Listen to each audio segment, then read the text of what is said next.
ګیمونه دي په هغو کې بعضې داسې ګیمونه دي خطرناک چې خلک کفر ته پکې وځي پبجي ورته وایي که څه ورته وایي علماو فتوا کړې چې دغه ګیم چې څوک ګوري په کافر کېږي کفارو د موږ دپاره خوارۍ نه دي کړې په دې پوه شئ داسې ګیمونه کوي چې په هغه کې به بیت الله ولې په هغه کې به بت ته سجده کوي حتی د الله نوم به ولې دغه شیانو باندې مسلمان ګرفتاره کړه عقیدې یې ورخرابې کړې علماو راته ویلي دي زه خو الحمدلله نه یې لرم نه پوهېږم کتابخانې دي په نیټ کې کتابخانې دي خو ته کتابخانه ګورې هلته وایي بې د تا د اختیار نه لغړ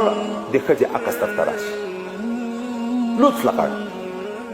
هلته د جماع حالات چې سړی د ښځې سره په زنا لګیا یې دغه حالت راشي انسان ډېر عاجز و قاصر ده دا مخامخ چې پردۍ ښځې ته وګورې که هغې سترګې در پورته کړې نو سترګې د سترګو نه شرمېږي سترګې ټیټوې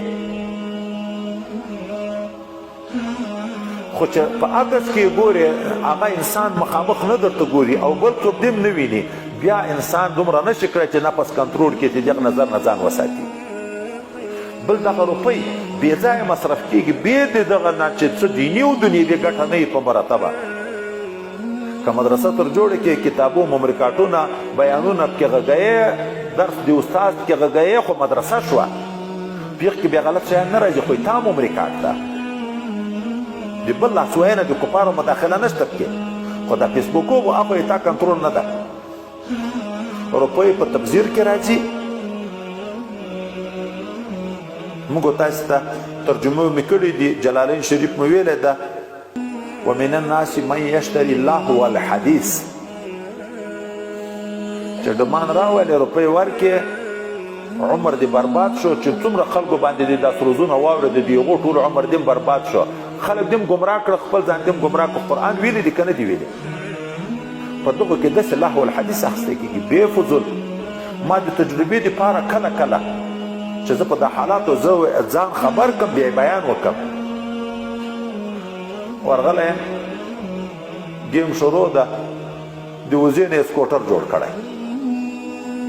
دا نو خانده ورته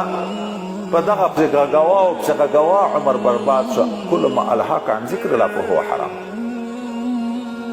د غرونو لیوانی په نامه یو ګیم یو ورځ یو طالب راوښو لیوانی ځان بوکسمین هلیکوپټر ته ور ټوپ کې وی په هلیکوپټر په بوکس باندې راوی غورځوي ټانک د توپ د بیل نه وینېسي د سر نه یې تاو کې وی شړي دا شته خو موږ داسې شی چې راباندې وویني خو ذهن انسان خو عاجز ده ودرې چې وروسته څه کېږي ودرې چې وروسته څه کېږي ودرې چې وروسته ګرځي ګنټه در باندې تېرې شي مطالعه هم پاتې شو ذکر هم پاتې شو په ورځ د قیامت مسلمان چې جنت ته لاړ شي په هېڅ شي دومره افسوس نه کوي لکه په هغه مجلس چې د الله او د رسول د ذکر نه بغیر په تېر شوی عمر ټول بربادوي